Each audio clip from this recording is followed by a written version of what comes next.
and what this is 6 play 9 here, and today we're going to be taking a Vod review of Dragon Shire. This match was an interesting match.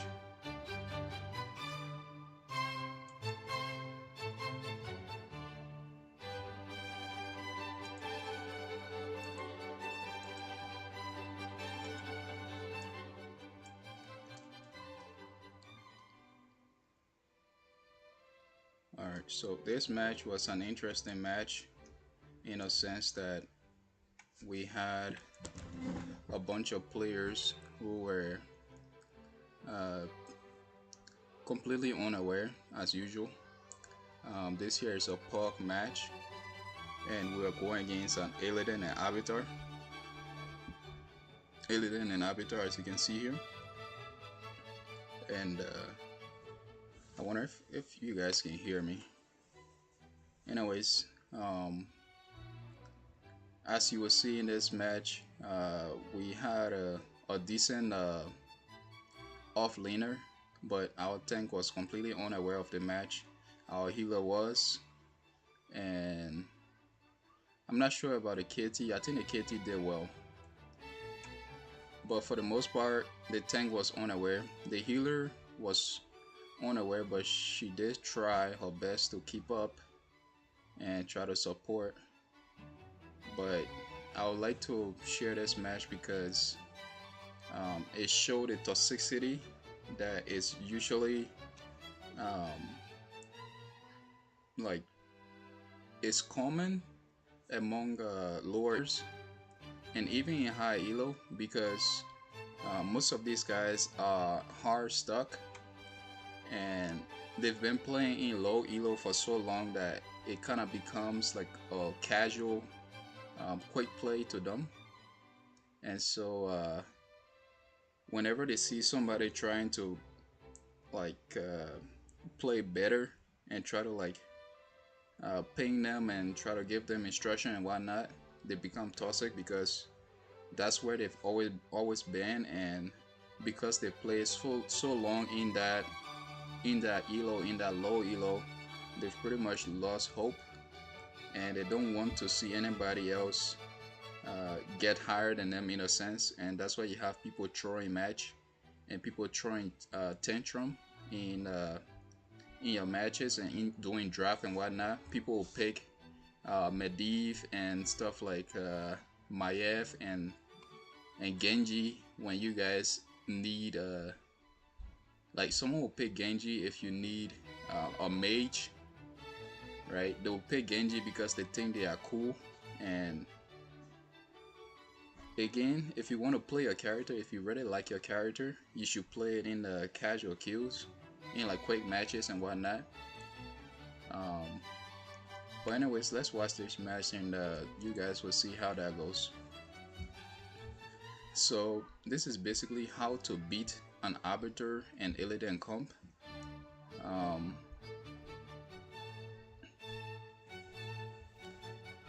For the most part, that team is pretty decked out, pretty strong and tanky.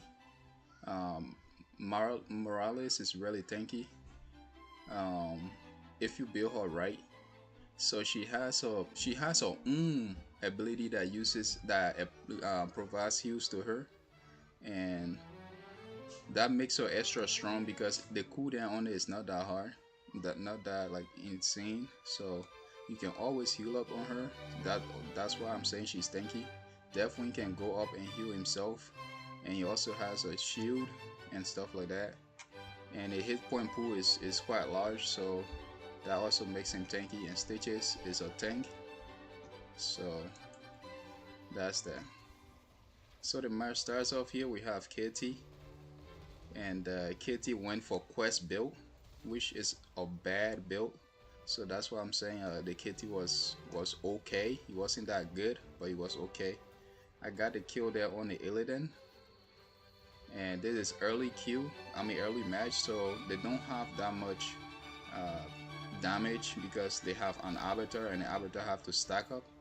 And when you are going against an Arbiter, this is the time you want to be aggressive. As you can see, I'm like jumping all over, getting kills and whatnot. this is the time you want to be aggressive, because the longer the match goes on, the harder it is to win against an arbiter. Um, just because he spawned extra minions and whatnot, and it's just harder because he can be anywhere around the map, and he can just pretty much empower the minions on the enemy side and stuff like that. So that's why you want to, if you want to beat an arbiter, you want to do that early. So I'm here again. There is low elo. um, I get detected and I call for support, and I moved out. I'm gonna sneak up and get that kill on the Morales there, and we'll continue doing the camp. I'm in my working form because, as you can see, I can lounge out of it, and that's why you want to be in your working form for the most part when you are invading and whatnot, because it's easier to get out with it like that. So I'm here, right? Let's pause this real quick so I can explain to you about the situation we are in right now. We are going against an arbiter. Okay, arbiter is up here. Arbiter is playing with the Illidan here against the Haka. The Haka is pretty strong. He can heal himself and whatnot. And Morales is coming here, which means there are like only 2 people here, right? Definitely is in bot lane. He's coming too, right? That makes it 3. Look on the outside, we have DPS. I'm a DPS. We have KT, which is a DPS, and combined our DPS is more than Deathwing's DPS. And this is a tank, and then we'll compare it. There's a tank right here, okay, and this guy is the toxic guy, right? And then we have a healer, and then they have a healer, right? So we have more potential in winning this fight than they do, right? And the positioning here is not that bad, right? They have big space here. These guys have space here. They have space here. Now, what was my strategy? Again, I'm gonna get insulted by the tank here, but my strategy pretty much was to protect these siege guys, right? When you capture these, right, what they do is that they come up here and they start attacking this. As you can see, the damage on this tower is going pretty low, right? Two hits is equal to this amount of hit point, right? So after about 15 hits, right, this entire thing should be pretty much dead, right? Leaving this fort useless pretty much. And that's what I was trying to do, right? And this is early game, level 3, level 4, right? And I'm here asking for support and whatnot, and trying to, like, I think I actually texted here earlier, but anyways, let's see how this plays out. I'm pinging, requesting support, and I got killed. And guess, right? Bro, autism. Right? Again, if this was, as you can see here, look at how much hit point we already have on this. Like, I alone defended this, and it lost this much hit point. If my entire team was here, this would be like 2 minutes, and we have a fort already, right? We do that, we leave one person here, we rotate mid, I get these camps, I get the camp up here, we push, we get these towers down, and then we can clear this while they are up here, and pretty much within like 10 minutes we've already won this match. But again, I guess it's a bit too hardcore for these guys, and this is the problem. This is the reason why it's easy to become toxic in low elo, because when you are trying to make a play that will actually win you a match, like you have to convince people who are like inept, who are like not capable of like executing or thinking how you are thinking, right? And that's like, it makes it really difficult for you to win matches.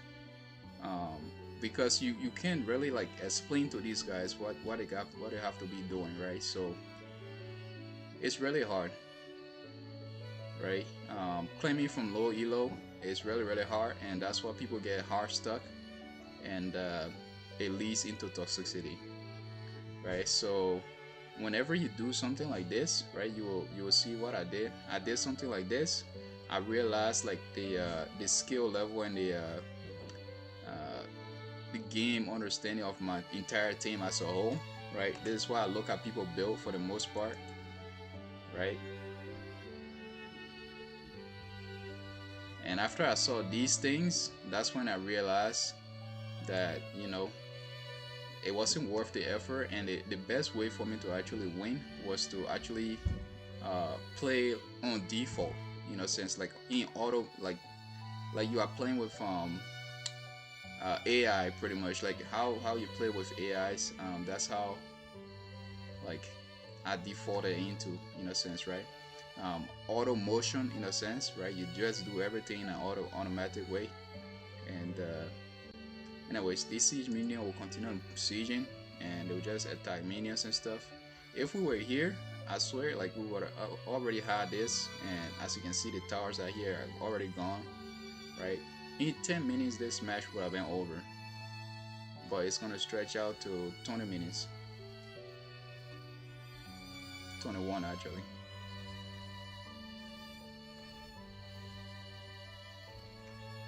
Okay, so they get fresh dragon,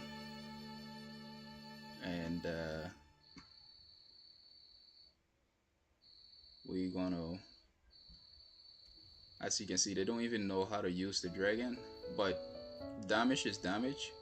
So getting in here and like hitting this is okay. This is silver, by the way. These guys are supposed to be better than bronze, but I can bet you like 50 cents or whatever that the bronze players will be way better and more useful if they had a dragon than these silver players. So just because somebody is in silver and you are in bronze, it doesn't mean that they are better than you.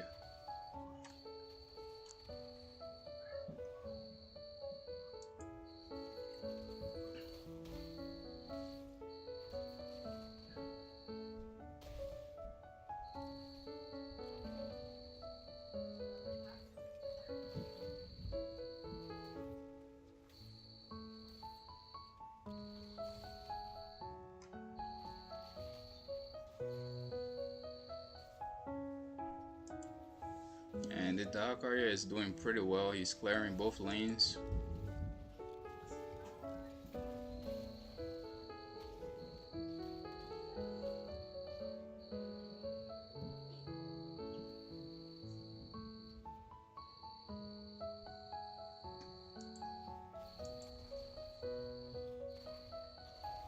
Get a big dragon here.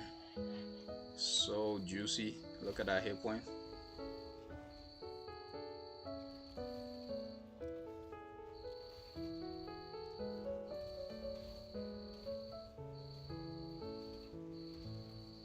Get that kill there.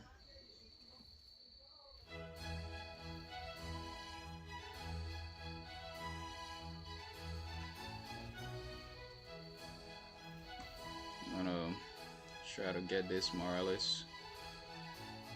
They backed out.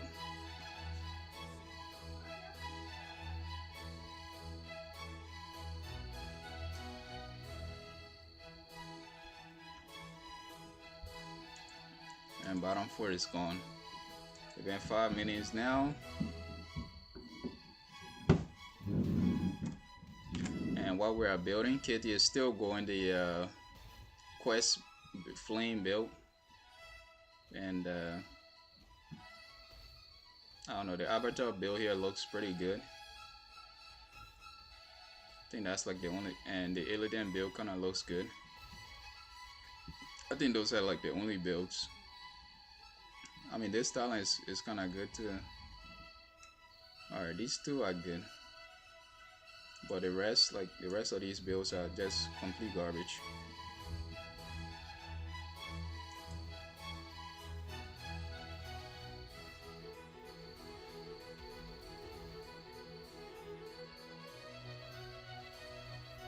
coming from the back here.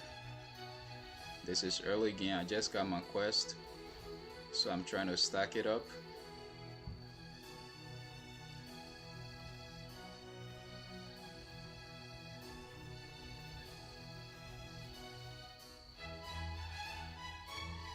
I got swallowed here. Easy money. We'll get that Illidan. The Stitches. Marlis gonna get killed here by me.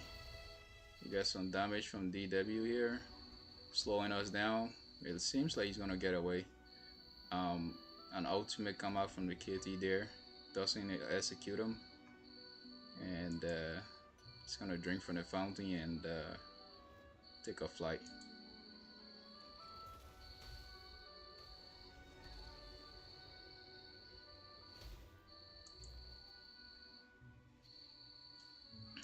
The arbiter has not moved from this spot throughout the game. That's how you know he's a bad arbiter.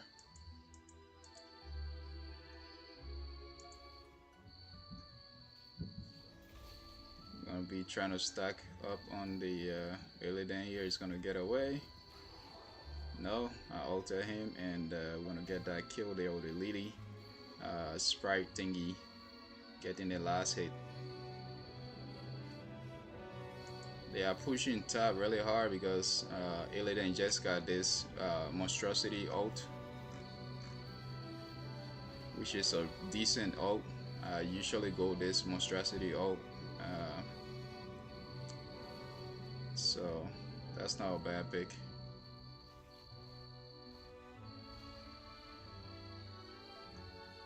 See, the problem with this comp is that they don't have a ranged character. If they had a Vala or something, this would have been a lot more difficult for us.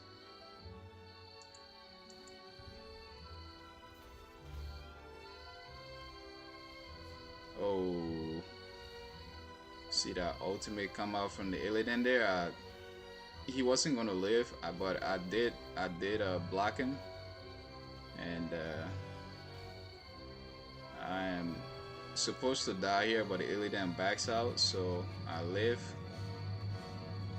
Thanks to the low elo, low game IQ from them. And I go back in, and I might die here. Ultimate comes out, but our Lily also has an ultimate, and I jump back in there. I'm stacking up on the Illidan, and we're able to get that kill. And by now I have 20 on my stacks, which means I'm doing huge chunks of damage with my basic attacks. Huge chunks of damage. It's slicing right through that dead when hit one. Kitty gets swallowed. He try to escape, but Kitty is gonna die here.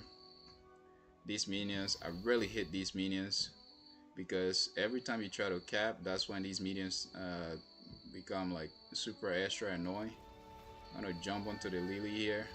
Ultimate comes out from the Illidan, and then try to get away. And I got away with the skin of my teeth or whatever.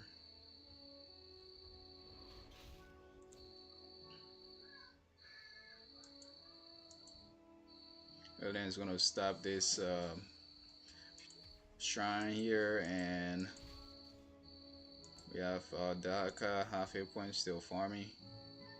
Team is in mid. Shouldn't be here. There's nothing really here to be doing. Tank is gonna rotate bot lane. The healer should be with the tank, but the healer doesn't know where to go now, as you guys could have heard in my analysis from earlier about the team as a whole. And she's doing what she's doing. I get a camp here. Try to rotate top to help this camp go a little bit forward, further up front, but then I changed my mind. Saw monstrosity down here, and I can't really rotate without my team, so I just moved towards them, and it's like, if you guys are gonna be here, then I might as well be here with y'all. And I'm requesting backup to defend this. Definitely is gonna come in, and my DPS mage is up top. Now the thing about Graymane is that he doesn't do that much damage, like physical damage, but he does executioner damage. In a sense, he does true damage, and that's the difference. That's one thing that most players don't know. Even Grandmaster players, that's something that they don't know, and that's the difference between a good Graymane and a Graymane that is uh, just playing because they heard that Graymane is good. See, with the stack that I have, pretty much the best build in this game. I'm able to clear this minion really quickly. A typical Graymane would not be able to do that. The monstrosity is pushing pretty hard. We have the objective here. Dude is wasting it up top. I'm gonna tell him. And see, this is the reason why it's really difficult to claim in low elo, because you get these win chances and people don't know how to make use of it. So we have a big dragon here. Look at the duration on that dragon, and everything was wasted up here before the dragon walked all the way back down to start doing any significant impact. It's already dead. And look at the duration on it when it's dead, right? That's a very long. Like when you are using the dragon, you want to use it in accordance with its duration. In a sense, like they should be synced. Like if the hit point is going down by 1%, the duration should be going down by that same amount of percentage. And jump in there, we'll get the kill on the deck card here, and I just completed my quest, which means I'm hitting really hard right now. Really hard. I'm not gonna kill myself though, and I back out before I got attacked by the Taurus there. We see Illidan, Avatar down here, and I didn't notice him, so I'm just gonna clear the little Zergling or whatever that he spawned, roaches or whatever. I don't even know what those are, and try to search for him, but I couldn't find him.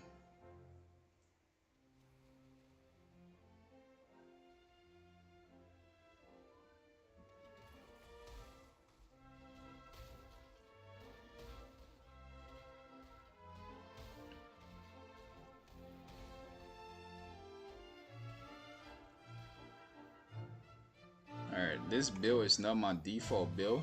This is an attack speed with hard damage build. I finally hit that mine. Yeah, I'm gonna back out here.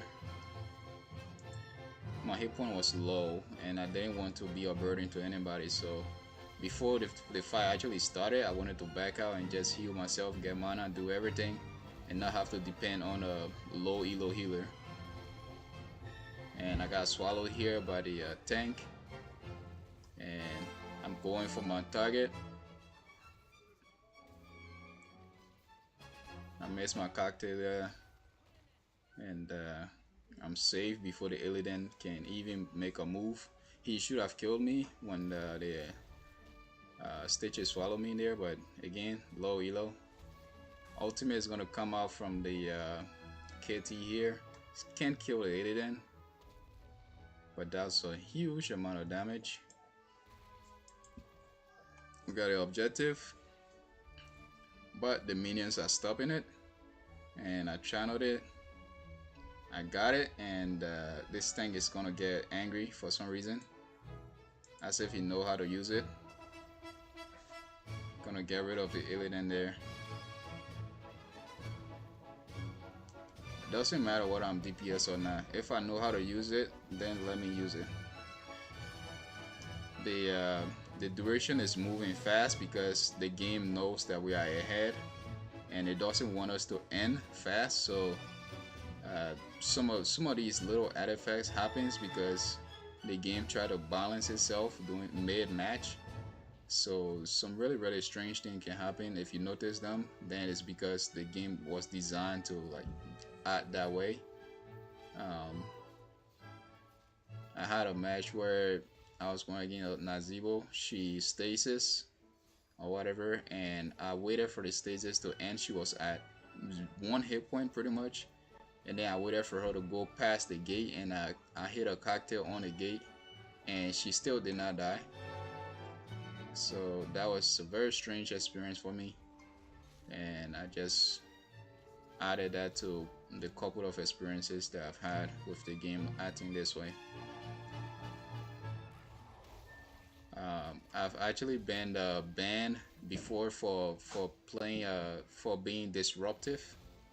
When I was playing my Probius, climbing to Diamond, I got banned because I think I went against one of the mods or something, and this was before they actually implemented this invulnerability on the fountains.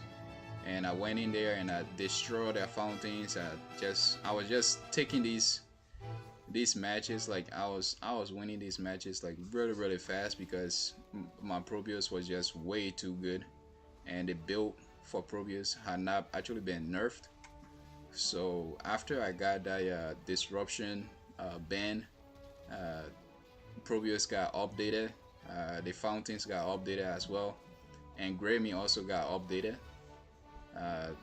They put a bait and switch talent in Graymane's build, the same way they did with Zul'jin, to make him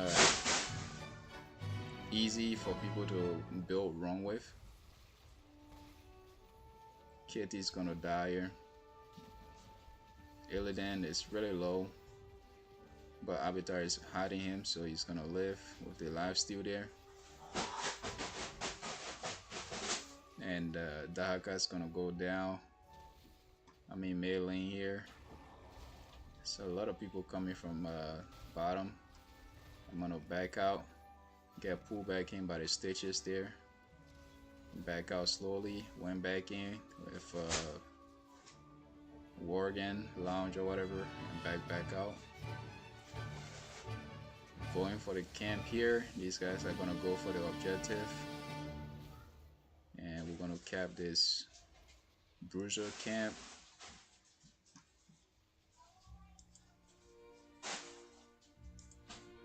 They have the objective now that keeps its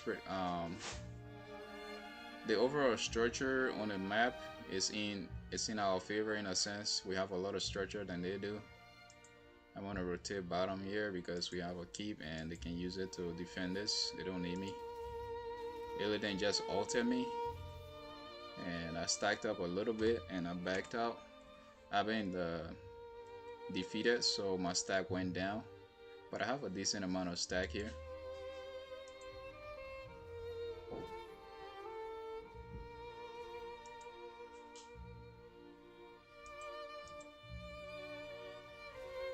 Aiden's on this camp. Monstrosity is pushing as usual. Dahaka is starting to find it difficult to compete with the Avatar here,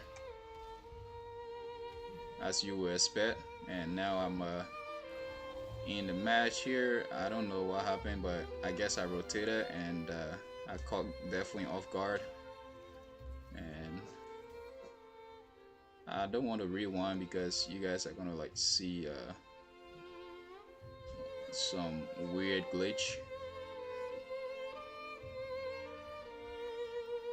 We get the objective, and he's in the objective now, and I'm pinging the fort.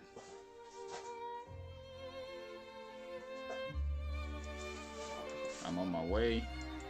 Avatar finally moved. Well, I think it's like a second time moving or something. I rotate up. I know that if we get kills here, it will be better for us than them, because they have to defend. The less people doing damage to the dragon, the better. So I do some swipes. My build can allow me to move this fast because it's just how it is. Some people play Graymane in a sense that like they try to pick talents that give him speed separately, but the way this build is like the best build pretty much, is as you play, you don't need anything else because speed is also built in it. All depends on how you play the character. So you have to be like a one-trick Greymane to be able to play that build. And if you can play it, it's gonna help you climb really fast. And people will start to like ban your character, or people will have to pick your character to stop you from like pretty much destroying the entire team. Anyways, after this match, I had another match with like 12, 12 and 4 deaths, 12 kills, and I'm gonna quit this. But that's all I wanted to share, and I will see you guys in my next video. Peace out.